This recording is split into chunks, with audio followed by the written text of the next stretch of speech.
The McAlvany Weekly Commentary, covering monetary, economic, and geopolitical news events.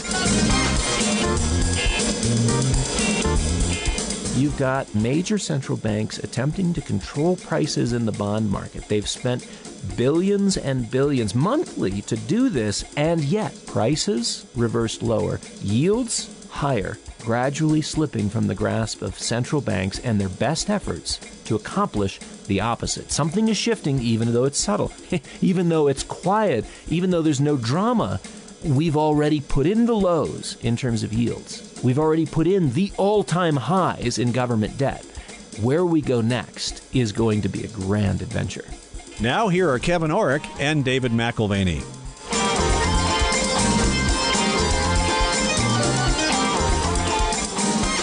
Welcome to the McAlvany Weekly Commentary. I'm Kevin Orrick along with David McAlvany. We saw for the last few years an amazing trend where, the news that was coming out was filtered by those who they basically picked what was good and what was bad. Sometimes I wonder, Dave, if Attila the Hun would have had a Twitter account, and if Gandhi, if maybe he would have had his Twitter account taken away. I think the reality of complex situations like we have in the Middle East today, where, some people have a voice and some people don't, is that you need to get as close to the real narrative as possible. That is spending time with people. This weekend, I was with a PhD in international relations and conflict resolution, a gentleman I met 30 years ago, and had great conversations with just an amazing human being, both he and his wife.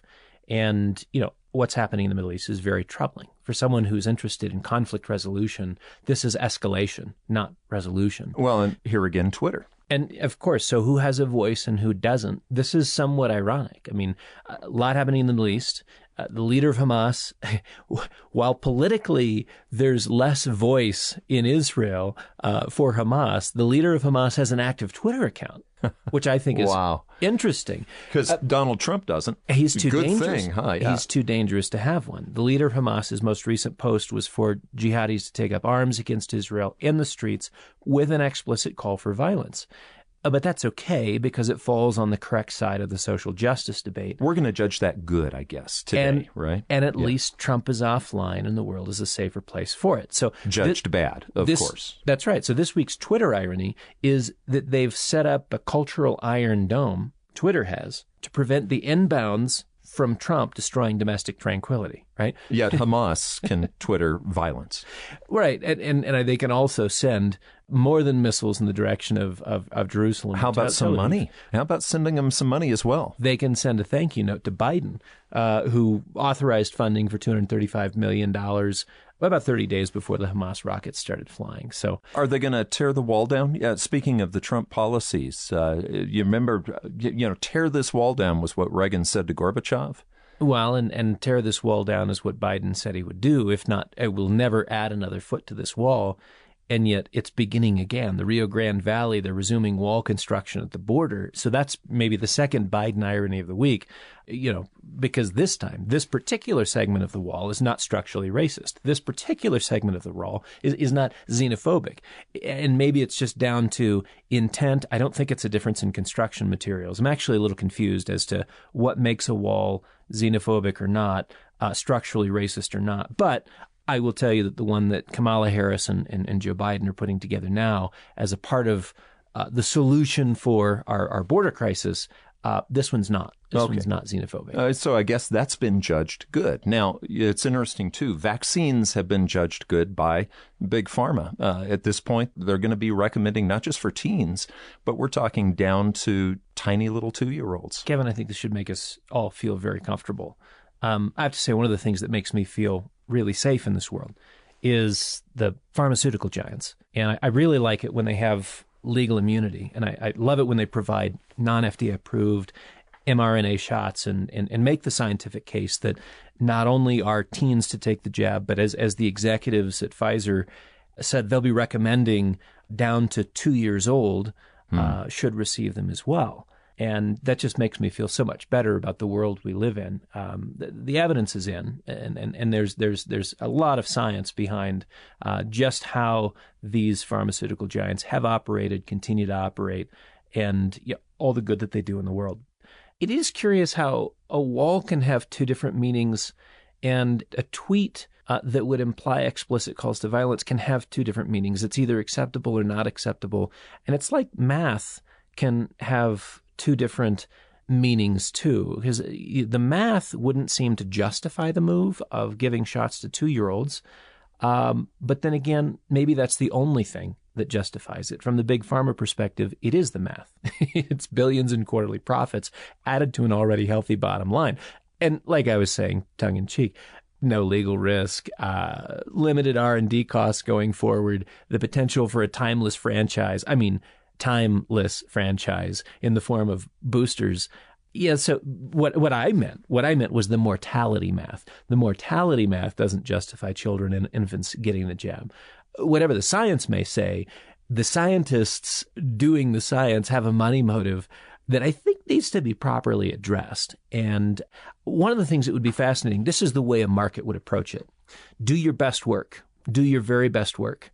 And let the chips fall where they may. If you make a mistake and it's consequential in terms of human life, then you pay the price. And so I would suggest, great, let's do this. Let's roll it out, but bring on unlimited personal liability for all pharmaceutical executives and researchers. Consequential outcomes make for careful studies and qualified recommendations. And I love that science. I love that science. Okay, so you brought up the markets, and it is interesting to me. One of the things that's fascinated me all these years, Dave, not just working in gold, but honestly, I did not have an interest in economics when I first started going to college. And then I took a course from a guy who showed me that the markets actually ultimately tell the truth. And they can be manipulated for a period of time. But ultimately, a market tells the truth. And one of the great truth tellers, actually, I'm going to name two, is gold and the price of debt. Interest rates and gold seem to always return to the intrinsic value of what the true market is. And, what we're seeing right now, Dave, is we're seeing an artificial economy being created by the central bankers, and they're saying that the CPI and inflation is transitory. But we're seeing gold strength. We're not just seeing the commodities, but we're seeing the markets actually telling the truth and future perceptions of what the truth will be going forward. It seems like a hard shift. Back in 1997, when after studying philosophy and theology, I made a right-angle turn into economics and business. But the really interesting thing about economics is that it's about people. And that was really what I was most interested in. Economics is about people, and the reason we care about things like inflation or the price of gold is because ultimately we do care about people. And it's when you get past the statistics into the stories and understand what the implications are, not just of an idea, but the lived out consequence, the consequence of inflation, that you begin to say, oh, this really does matter. And it's not something that many understand, but it's something that everyone does experience when it's present in the marketplace. And, what gold and silver do is they act as a barometer for stability. They act as a barometer for inflation. They act as a measure of confidence in the system, whether that's the economic system or, frankly, the political system, where, again, you can begin to see a shift in how people feel about their policymakers. Right. Well, and gold is not a paper promise to pay, okay? In other words, you're not reliant on someone actually having to tell you the truth for it to have value. In fact, it flushes out a lot of those lies when the promise to pay is actually a lie. Well, and what's fascinating is you have on the one hand this natural barometer for health in the system, and then you have these contrived barometers. We have CPI and PPI, which were surprises last week. And they're contrived barometers because they're supposed to measure this thing that we're paying attention to as consumers. Are the cost of goods and services going up? What does that mean for our savings? What does that mean for our income? Are we going to have enough to get us through the month? And yet these are contrived measures, and we would rather have, society says, but it's more scientific. We would rather have the method and the model given to us by PhDs than something that emanates from the earth and stands as this natural barometer for health in the system. Okay, but the last time that we had the CPI that we showed last week, what was the interest rate level at that time? Yeah, so the Fed remains committed to an easy money policy, right? And we had CPI and PPI, which both surprised last week. And if you looked back, core CPI, last time it was at the current levels for core CPI, Fed funds rate was 20%, right? So we're, Fed funds rate is nowhere near 20%, obviously. But there's interesting confluences here. Fed Vice Chairman Richard Clarida said after the report last week for CPI that it would be some time before the U.S. economy is healed enough for the Fed to consider pulling back its crisis levels of support. And of course, he's downplaying the increases in consumer prices as very short term. Don't worry about it. Move along. I don't know that he used the word transitory, but that is the buzzword, of course. And what we had all week long was this barrage of things, not only CPI and PPI, but used car prices hit an all-time high. The average price, according to MarketWatch, getting over $25,000 per vehicle. Yeah, Dave, last night we were driving past one of the car dealerships in this area that sells used cars. And my wife said, wow, look how low the inventory is. There's virtually no inventory. It is amazing that this free flow of cash has turned into a lot of purchases of cars, boats, real estate, what have you. Well, once in a blue moon, the tribe south of us gets $50,000 payment. And when that happens, you also see a run on the car lots. This is one of the benefits of being a part of one of the wealthiest tribes in the country. But Native Americans get this check periodically, and $50,000 hits the mailbox. A lot of times it turns into a pickup. It does not go into the bank accounts. Because there is a certain distrust for the financial system and financial instruments. And so better the third Camaro or truck than, a bank account or anything else. But the same thing has happened where people with $2,300 or $8,400 or whatever the recent government stimulus check was, just let's go buy something. Yeah. Right. This isn't. Well, I love our clients. Okay. Some of these people got their check and they called and they said, hey, I've got $1,400. Is there anything I can buy in gold? Sure. And there was. Yeah, there was. But the Wall Street Journal ran an op-ed piece with Stanley Druckenmiller. He's the former Soros trader and then moved on to run Duquesne Capital, now just a family office. But, you've got inflation expectations in the marketplace hitting 10-year highs. And the expectations in the marketplace are high. The Federal Reserve says, don't worry. And then you've got Druckenmiller, who's squarely pointing blame for both inflation and inflated bubble dynamics in asset prices at the Fed, right? And again, the Fed's view is very different. I would just note that operators will always see things different than academics. This is a man who bets large and wins, probably one of the best records for calling what is happening in the marketplace in the last 50 years. Yeah, but he hasn't been talking to the Federal Reserve employees, because you talk to any of those guys and, they'll put their pen in their pocket protector and they'll say, oh, don't you understand? Inflation is something that we control. We have control over that. And every time they talk about inflation, that is the air that they have. It's an element in the economy which you do have control over. There's tools to manage it. The challenge is you look back at the past decade when they wanted more of the inflation factor, and they seem to be powerless to move the number even marginally higher. And I'm also reminded of past generations of central bankers who looked at the mandate of price stability and said, we do not want inflation. So again, just kind of a double meaning here. What is price stability? Double meaning to everything these days.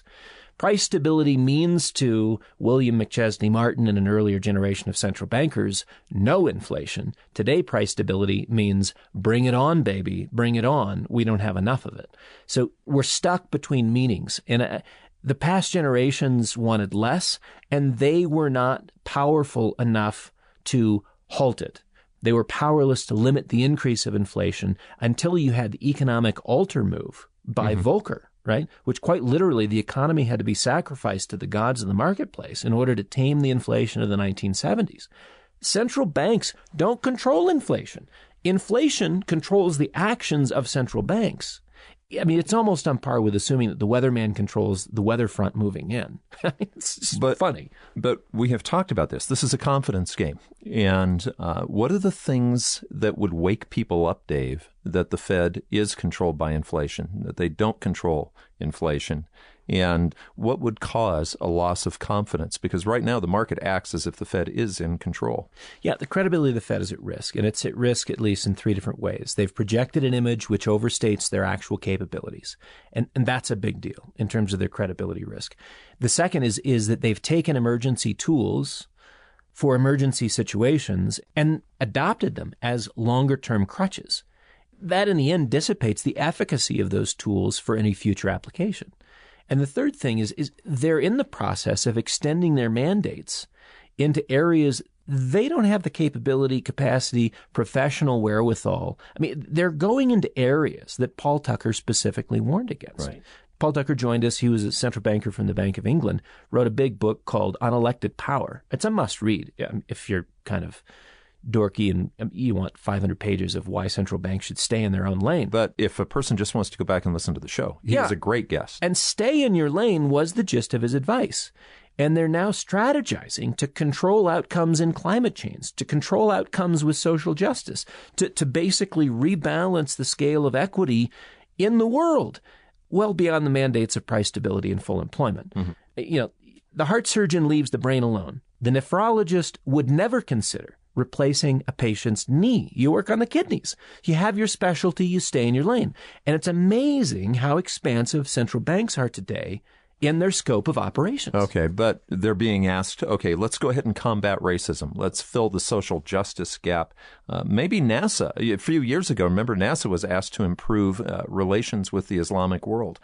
I don't know. I thought NASA was supposed to go to the moon. Well, exactly. I mean, I read the news headline that you've got the Turkish prime minister talking about Israel as the terrorist state, even while Hamas, I mean, if you know anything about the history of the Middle East, no one in the Middle East ever supported the PLO because they didn't want an army. They didn't want an actual army to compete with their state organization at some point in the future. So very little Arab cooperation within the Middle East, very little Middle Eastern cooperation cross borders.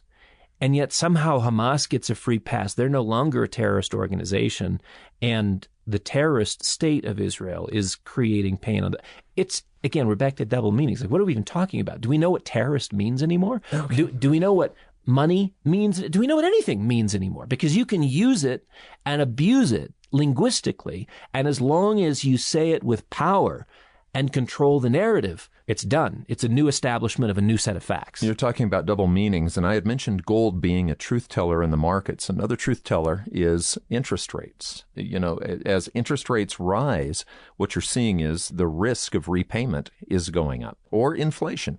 Inflation is another way that you're having to actually go in and combat the devaluation of the dollar or whatever currency by seeing higher rates. What's going on in the rates market right now? Is truth being told?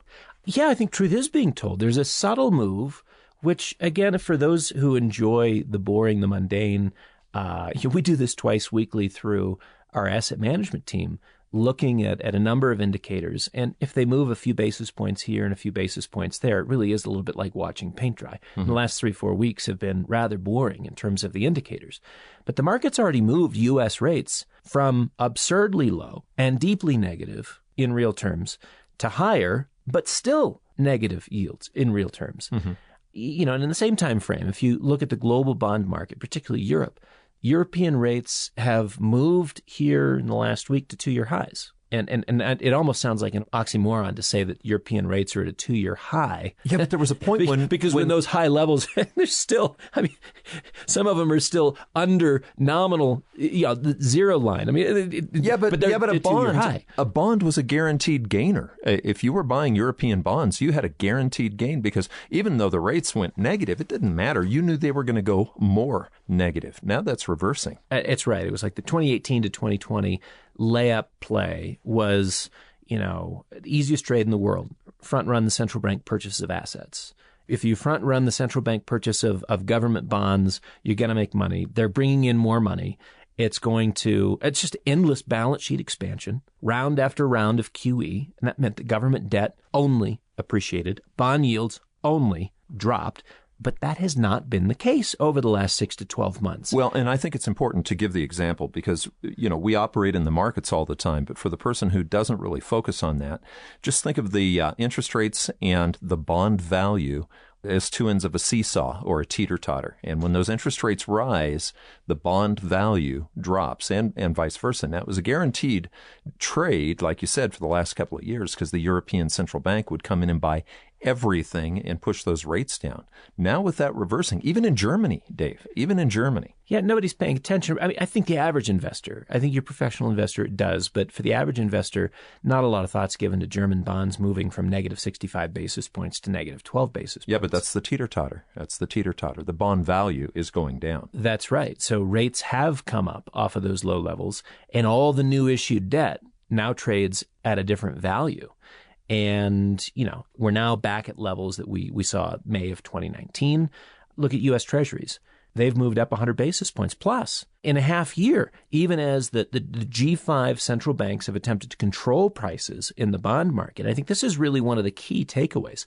You've got your major central banks attempting to control prices in the bond market. They've spent billions and billions monthly to do this, and yet prices reversed lower, yields higher, gradually slipping from the grasp of central banks and their best efforts to accomplish the opposite. Something is shifting, even though it's subtle, even though it's quiet, even though there's no drama. We've already put in the lows in terms of yields. We've already put in the all-time highs in government debt. Where we go next is going to be a grand adventure. Well, we talked about inflation, how it can start minor like it did in Germany, 2%, and then it moves to 3, then 4, then all of a sudden 165, 800, millions of percent. Yesterday, you were not here, but your wife would probably tell you because you were in the air. You were flying back home. Went to lunch, and I thought, all right, well, I'll just go into a restaurant. Well, the wind hit almost like a tornado, almost like a tornado. And we were sitting at the light, and I thought, maybe I'm going to do drive-through today because the wind was I was watching the vehicles, including mine, shaking. When you get that kind of wind where they look like they might turn over. And I looked around, looked for a tornado, didn't see a tornado, but I thought, Dave, if there was a tornado, that which we think we control, it's interesting. You can sit in a several thousand-pound vehicle and feel fairly safe in a high wind. But when a tornado hits, those several thousand-pound vehicles are flying through the air along with the cows and the horses. So, what happens when this thing turns into the tornado? Rather than being a high wind, rather than, like you said, we're seeing the reversal right now. The vehicles are shaking, but they're not flying through the air. Yeah, when you got to say to yourself, Toto, we're not in Kansas anymore. I think one of the key takeaways is that the market, to some degree, still believes the Fed's rhetoric. We haven't seen a major move in rates, but I think the bond market believes the Fed's rhetoric that they're going to do whatever it takes and that they may take and run the balance sheet from 7-8 trillion to 10, 15, 20 trillion. Like that there's no limit there. With no consequence. And, the markets often operate off of an opacity of information. The opportunity is when you know something that someone else doesn't know, and you play out a certain bluff. And the Fed's rhetoric about having the tools to control inflation up and down, to revive the economy, that's their version of a market bluff. And market practitioners may say, look, I'm not exactly sure what they're going to do. They haven't specified. But, I think they've got more ammo. I think they've got more wherewithal. Yeah, but what happens when the tornado hits? When the car is no longer a safe place to sit? Surprise element in the marketplace will be how little control actually exists when the market expresses itself. And, at that point, short of shutting the markets down altogether, you can stop volatility if you eliminate price movement, if you take the mark-to-market information flows completely away and just shut the market down. And then you just hope peace and calm returns, right? But yeah, we expect volatility in the bond market at some point. You already expect it in equities. We've seen some of it in the last week or so.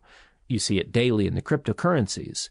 But in the price-controlled arena of government bonds, there's still surprise awaiting. And a rise in rates is obviously very meaningful for a bond portfolio, devastatingly so to the cash value, its current value. Okay, interest rates rising. How do you explain mortgage rates continuing to fall? I think the best way of looking at that is referencing Charles Calamir's book, Fragile by Design, and some of the conversation we had with Napier last week. It's an example of directed credit and subsidized credit. That's not a natural market. by any stretch. The 10-year Treasury has nearly tripled in yield from a year ago. Okay, so just compare these things. The 10-year Treasury has nearly tripled in yield from a year ago. The 30-year mortgage, meanwhile, has fallen by 10% from 3.3% to 2.98%. And over the last 2 years, the 30-year mortgage has fallen by close to 27%. So housing prices are going through the roof, both from a decline in rates, migration to single-family housing from the more COVID claustrophobic multifamily setting, from supplies falling below demand. But really, cost of capital is a huge part of that. So this is an example of fire hosing the money where you want it. Yeah. The government's basically subsidizing housing through subsidizing low interest rates and mortgages. It illustrates the political channeling of credit, one of Napier's key points. Housing is designed to be a venue for subsidized credit. Lower rates drive activity, both purchases and refis. And no place in the world, and this is one of the benefits of traveling overseas, of operating a business or two overseas, no place in the world can you finance real estate purchases at a fixed rate for 30 years. Mm-hmm. Right? We get to do that because we have these organizations, Fannie Mae and Freddie Mac. It wouldn't happen here either if we hadn't set up, and this goes back to Calamiris, if we hadn't set up these institutions to be the end buyer for those credit instruments. Isn't this similar to what Greenspan did in the early 2000s? He moved the tech stock bubble. Remember when the dot-com bubble popped? It popped, but it actually moved like that, those plastic bubbles. It moved from one thing to the next, and he knew what he was doing. He moved it to real estate. That was really pretty devastating by 2006. Yes, but only because the bubble burst. Central banks don't think about the bursting of the bubble. They think about creating economic activity and driving growth, which the dark side of creating economic activity and promoting growth is often you're creating a bubble at the same time. So it's often forgotten. You lower the cost of capital. This is one of the key links in the causal chain of misallocation of capital and of pricing excess and of ultimately bubble creation. It's bursting bubbles that create asset deflation. And it's the politicized credit allocation process, which on the front end, prior to getting to the bubble creation and deflation, it's the politicized credit allocation process that creates the bubble in the first place. Mm-hmm. This all sounds familiar. Again, if you're paying attention to the interview with Calamiris and the book Fragile by Design, Druckenmiller said the same thing in the Wall Street Journal article piece. He says that the central bank should balance rather than fuel asset prices. He says the pernicious deflationary episodes of the past century started not because of inflation being too close to zero, but because the popping of asset bubbles. But how do we create the bubbles in the first place? It's monetary policy and the direction of capital through politicized credit that creates the bubble. It's just... Well, and the tell, as far as you could call it manipulation, whatever you want to do. But the tell is that you would normally have a positive correlation with mortgage rates and the 10-year Treasury. That's what you're saying, right? The 10-year Treasury and mortgage rates should keep in, and the 10-year Treasury's tripled, you said, over the last year. Correct. And mortgage rates have fallen. Dropped by 10%. So that's the cat across the screen in Matrix. When they saw the blip, and remember that cat? One of these things does not look like the other. They're supposed to be moving in lockstep. Yeah. The mortgage rate has always referenced the 10-year Treasury. Now the 10-year Treasury's tripled out in a year, and the mortgage rates dropped by 10%, 27% over 2 years. It's not happening today. You've got safe haven Treasury bids. Those have dissipated from a year ago. Yields have been coming up since that point. And now we have the $10 trillion question. Will the bond market go along with the Fed rhetoric about inflation being manageable? They've got the power, so they say. Transitory.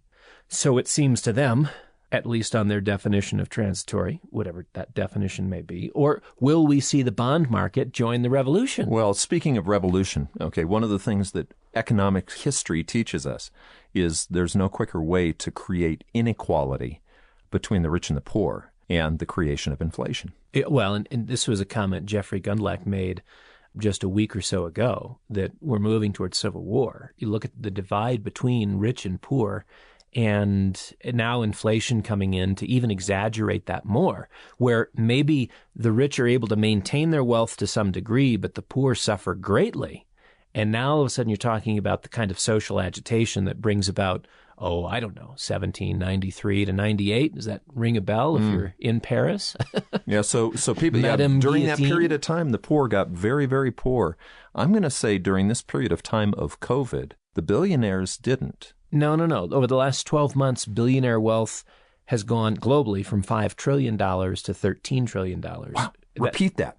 From $5 trillion to $13 trillion. That's in 12 months. In 12 months. These are the billionaires. 12 months. And that's in the middle of the pandemic, largely from stocks exploding higher as a result of central bank money spigots being opened completely. So again, the concern about bubble dynamics and what happens socially and culturally as people experience pain on the other side of a bursting bubble, all these things are in play. And if you need Exhibit A for bubble dynamics, the wealthy have never been wealthier. In 1 year where we thought the world was going to go to Barney Rubble trouble, we didn't. It's $5 trillion to $13 trillion. The happy have never been happier. The rich have never been richer.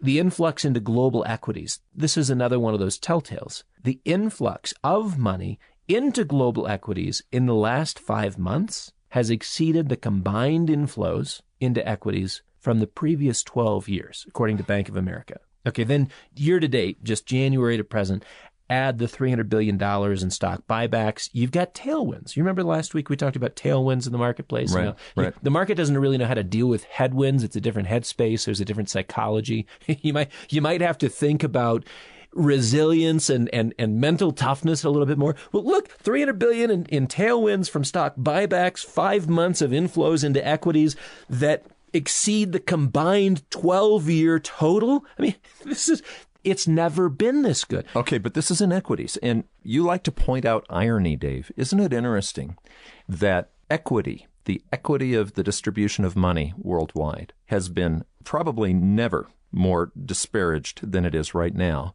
And it's been by equities that the billionaires have made it. So they're going to have to rename it because equities are not necessarily equitable. That's right. So the U.S. added 110 names to the Forbes list for 2020. China added 232 names. Globally, the list grew from 2,000 to 2,700.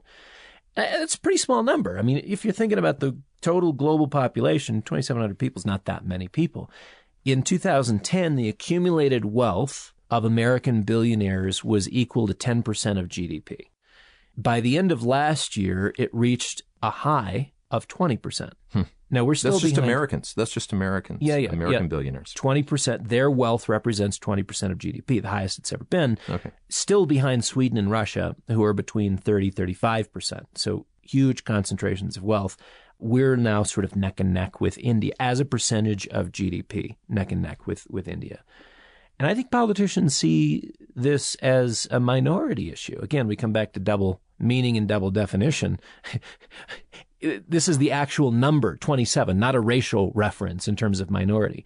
But politicians see the minority vote, match that up with the concentration of wealth, 2,700 people with $13 trillion. This is opportunity knocking. Yeah. You know, on the one hand, you've got taxes for the rich. On the other hand, you've got inflation and unannounced tax for the rest. Taxing the rich is perfect for redirecting attention and providing great fodder for the lower and middle class angst over rising costs. You play the blame game, misattribution. Look at play this out in the news media. An unfair financial system. Look at the excesses of the super wealthy, the ultra rich. We can't feed our families, but they're on super yachts in Saint-Tropez. Yes. Right? Well, policymakers are trying to rectify via the tax code. And I think this is so much smoke and mirrors. Yes, but wait till we have a Marie Antoinette who steps up and says, the poor, let them eat cake. Now, it's not even known that she actually said that, but it didn't matter. It played to the political movement at the time back in France in the 1700s. And she did. She and her husband lost their head. So it's a storyline. And with a great storyline, you see Sanders, you see AOC. I don't know, from behind the scenes, you see Susan Rice in the third term of the Obama administration playing for social justice and equality, right? And social justice and equality, those things advertise well. As the ends justifying the means, what are we after? We're for a better world. Even my wife, she says, where is Harris? She's just been keeping her head down. Harris is quiet these days. Biden, when he's not quiet, is just frankly embarrassing. I think there's got to be more to the White House team than meets the eye. Oh, you think? You think? Because the duo is not doing their best. I was glad to see the press corps throw a small hissy fit over the mandate. This is coming from the briefing room.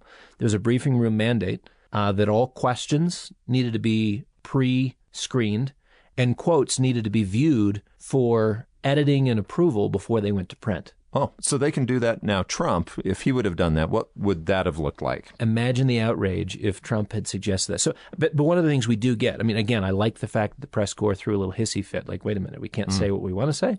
Yeah. We can't ask what we want to ask? And the answer is no, squarely no.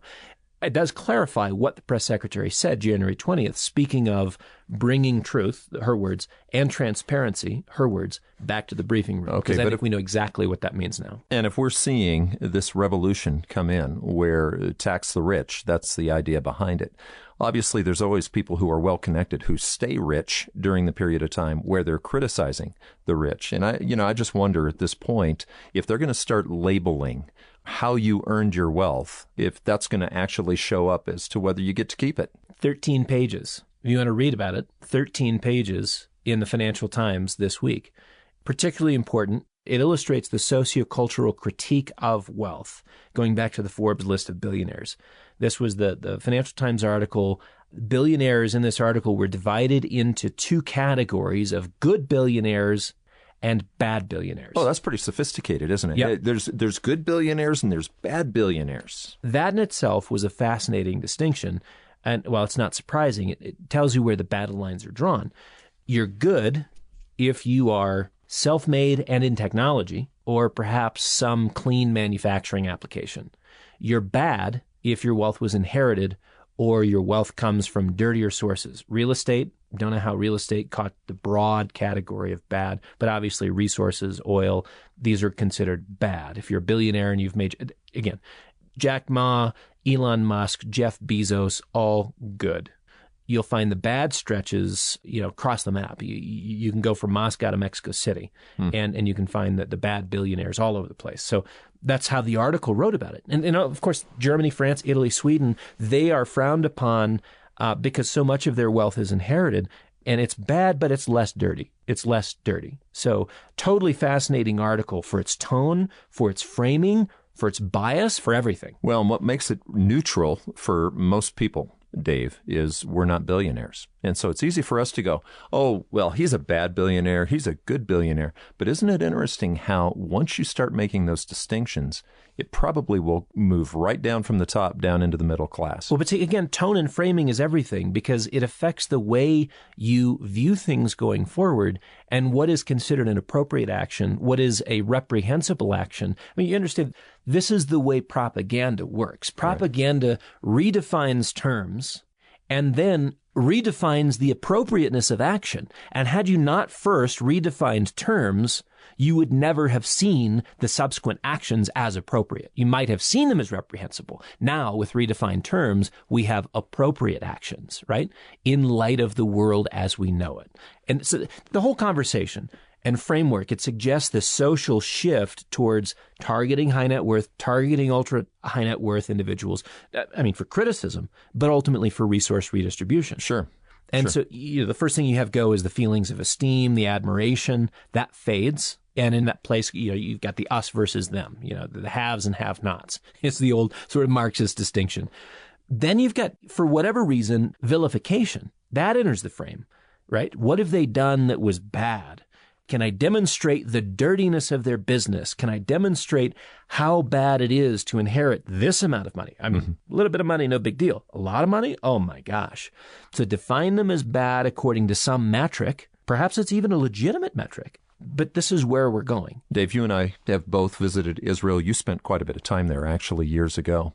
And I was really just crushed when I went through the Holocaust Museum, Yad Vashem, and you and I talked about it, but it was brilliantly done because, whatever a person understands about history as they walk through this museum, it starts out, I believe, in the 1920s when this propaganda machine is starting to vilify the Jews in Germany.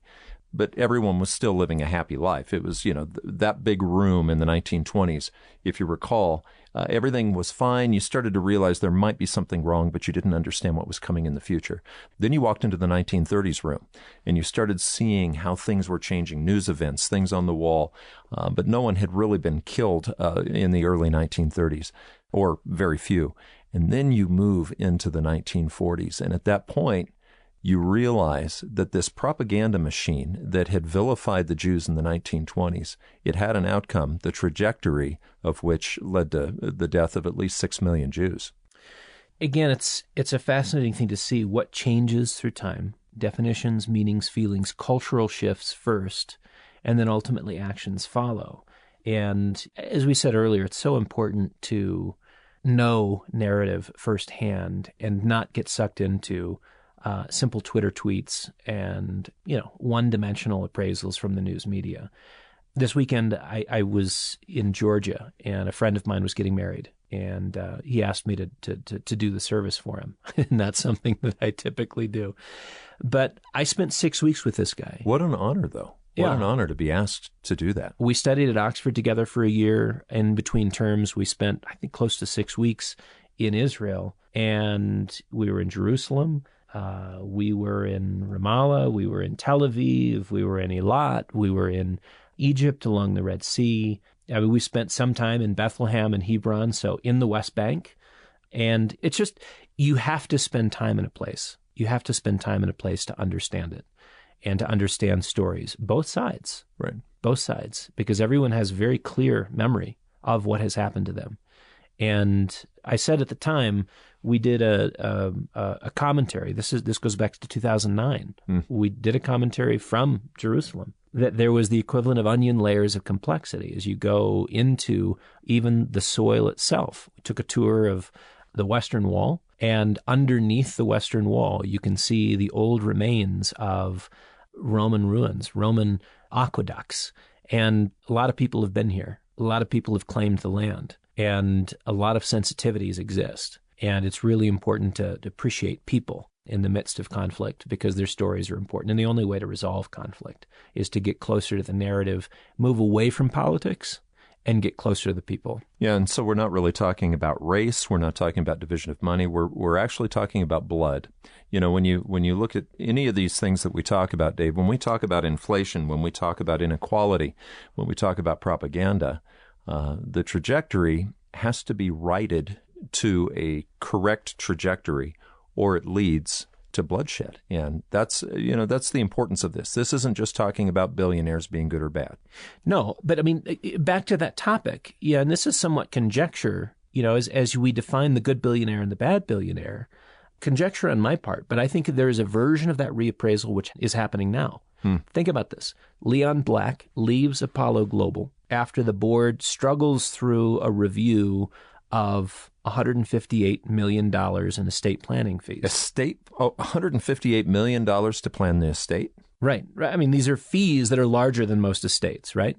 But he paid $158 million in estate planning fees to Jeffrey Epstein. So, quote, estate planning well, fees. Maybe they right? were. Or was it flights? Was it flights on the airline? Listen, Leon Black is a very wealthy gentleman. Apollo Global is a massive enterprise. But those are large fees for estate planning. Yes, they went to Jeffrey Epstein, the notorious sexual predator, who happened to be a hedge fund. What was he? Was he a hedge fund manager, an asset manager, a lawyer focused on estate planning strategies? Was he a Mossad CIA double agent? Well, maybe he was a marriage and family counselor. I've heard that recently too.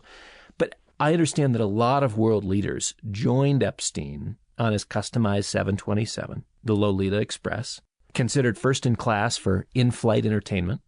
Clinton Foundation was tied to that as well, weren't they? They acknowledged they would only admit to 4 times that Clinton was on the Lolita Express. The flight records show 11 times. Wow. Kevin Spacey, Donald Trump. Yeah, I mean, this Epstein had his fingers into everyone's lives, right? returning to Leon Black, you wonder if his wife and kids were involved in those estate planning conversations. Now you have Bill Gates, too, coming into the limelight. Routine visits to Epstein's New York bachelor pad. It didn't help the marriage. It seems like the marriage is breaking up, unfortunately, Bill and Melinda. Right. Well, that was what is said. Epstein gave him plenty of good marriage counseling advice, how to deal with a difficult relationship. So I always take your advice on marriage while flying the Lolita Express or hanging out with a pedophile at his New York pad. I'm not sure what estate planning fees and marriage counseling actually mean when you throw Jeffrey Epstein in the middle as the provider. Again, we're back to what are we talking about? But reading through this week's Financial Times article, again, by Ruchir Sharma, he's the chief global strategist at Morgan Stanley Investment Management. The conclusion is anti-wealth backlashes coming, taxation coming, increase in anger over wealth inequality coming. The wave of the future, he drives home very clearly over 13 pages, which is a pretty lengthy article if you print it out. It's just scary. You know, when you start saying we're going to deem this good, we're going to deem that bad. Again, we're not just talking about billionaires, but if you're a billionaire at this point, you got to be wondering which side the powers that be will say you fall on. Yeah. What changes general sentiment of admiration for the rich to dislike, to hatred? Right. You know, I mean, simply you could say envy, perhaps. How about evidence of people playing by a different set of rules? Okay. Whatever it happens to be, some of the billionaires will only get through this period if they fall on the right side of that good versus bad category, as Sharma describes it. Again, I'm not agreeing with Sharma as much as I am saying this is a very interesting way to frame the whole conversation. And I think there's something almost prophetic about it. We've defined the good. We've defined the bad. We've also defined the targets, right? And we know the targets in several different ways. Those who don't know their targets, who will be targeted via inflation policy. Those who will feel that they are very much at the end of a sniper rifle, if you will. The Treasury Department is coming for you. So that message will be clear to the very, very wealthy. And if you're not a good or bad billionaire and just a saver or investor, say with TIAA-CREF, guess what you got this last week? A letter saying that in June your cash balance will receive a negative interest rate, right? How does that feel? You're not a good billionaire. You're not a bad billionaire, but we're coming for you anyways. You're going to be charged for your cash balance. Invest or die is the implicit mantra. Stay in the market. Go long. I mean, again, it's continue to maintain a balance at the CREF money market accounts, understanding that returns will go negative. Interest rates do not rise appropriately. What does that mean? What does the word appropriately mean? Because we explored already the idea that we can have interest rates suppressed and inflation rates pushed higher. It's command and control. You know, command and control in a little different way. We're going to take your money away if you don't keep investing in the market. That's right. So TIAA has joined the ranks of Credit Suisse in Europe to say, take a look at your investment options, rebalance if necessary, use our asset allocation tools if you'd like, learn about what it means to be in a low interest rate environment and how it's impacting us, and how we were given a free pass from the regulators until June 30th, 2021. But from that point forward, you can expect a negative rate on your money market fund. This is the wave of the future. We can reflect on big government, big pharma, big banks. I think in the end, the most important decisions we have to make are individual choices, and they need to be carefully considered, carefully weighed, carefully put in motion. You've been listening to the McAlvany Weekly Commentary. I'm Kevin Orrick along with David McAlvany. You can find us at McAlvany.com, McAlvany.com, and you can call us at 800-525-9556. This has been the McAlvany Weekly Commentary. The views expressed should not be considered to be a solicitation or a recommendation for your investment portfolio. You should consult a professional financial advisor to assess your suitability for risk and investment. Join us again next week for a new edition of the McAlvany Weekly Commentary.